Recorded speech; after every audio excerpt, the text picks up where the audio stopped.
under the L. 12 o'clock, Emma asked. Noon, lass. Tomorrow, when the sun is at its highest. That's when you'll meet the love of your life. Outside Primark. Third window from the left. Emma stared at the matchmaker's table. It was strewn with almanacs and tarot cards and star charts. A crystal ball covered in a gauzy scarf hadn't, thankfully, been brought into play, but everything else had, from a lengthy perusal of their sweaty palm to waving crystals around on pieces of cotton thread. You sure about this? Quite, the matchmaker / fortune teller replied. That'll be 50 quid. Emma had tried the dating apps. Of course she had, from Tinder to Bumble. But she'd quickly become discouraged. All the men seemed to be lying about something, whether it was their careers, their intentions, or more ridiculously, their height. What?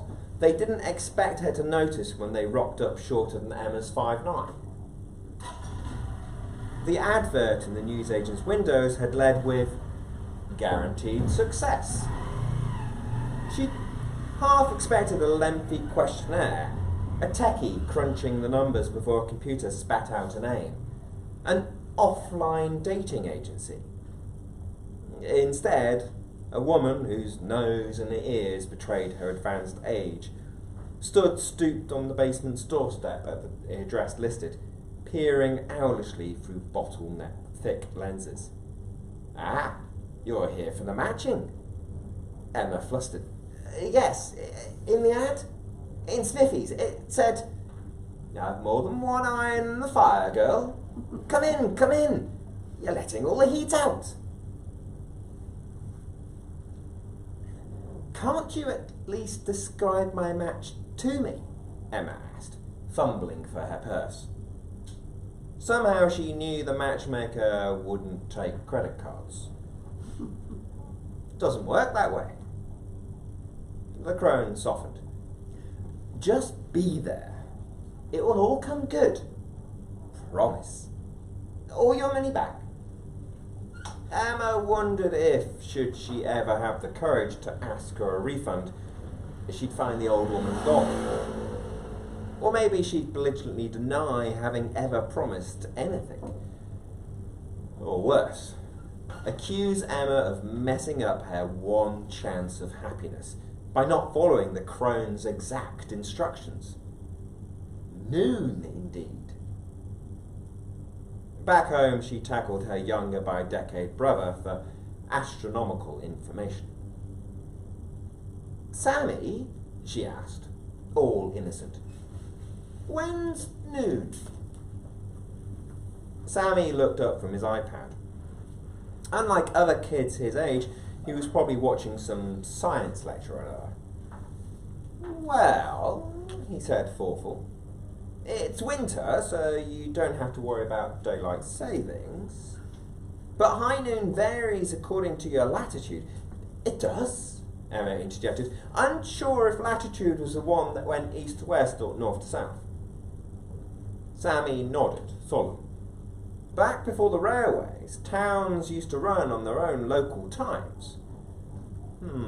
Tell you what, bring up the weather app for this postcode. Okay. See the sunrise and sunset times?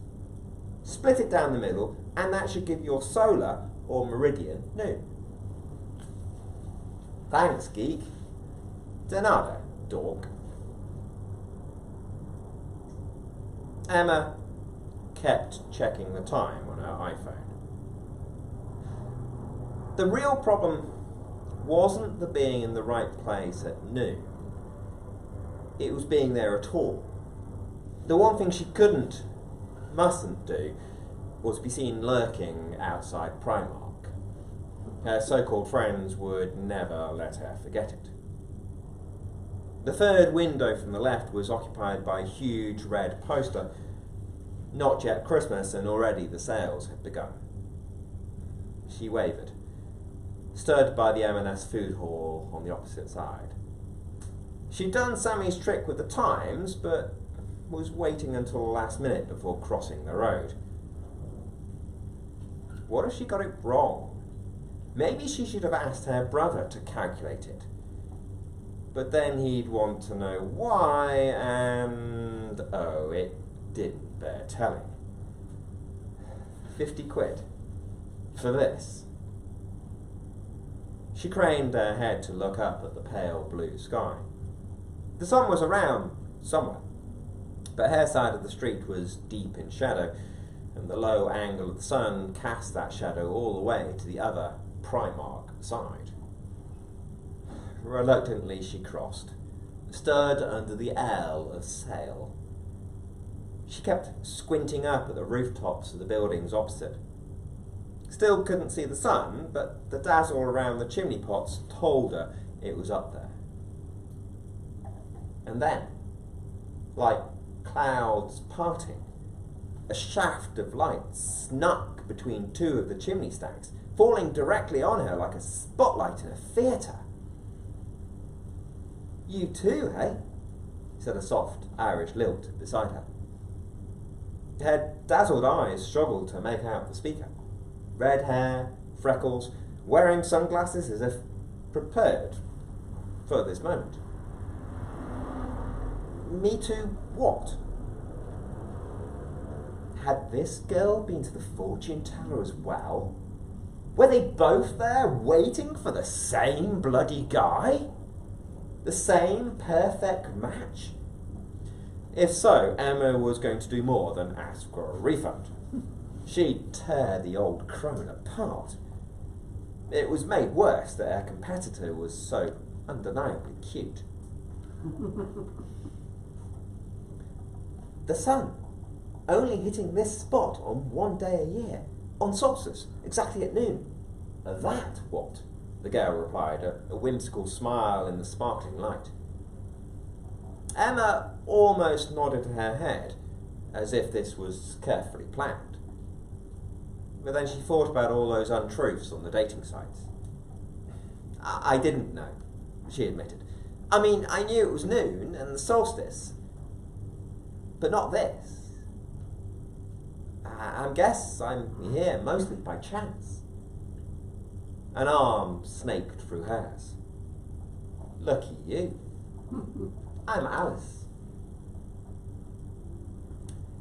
When the fortune teller wandered past on the other side of the road, long after the sun had continued on its way, dipping the sale sign back into shadow, neither girl noticed, too engrossed in conversation. A conversation that would last for a further 2 hours over lunch, in a pub, Alice knew, tucked away from the Christmas shopping frenzy, and then be picked up the evening after at a wine bar Emma chose. The crone nodded in satisfaction and gave herself 5 stars on Yelp.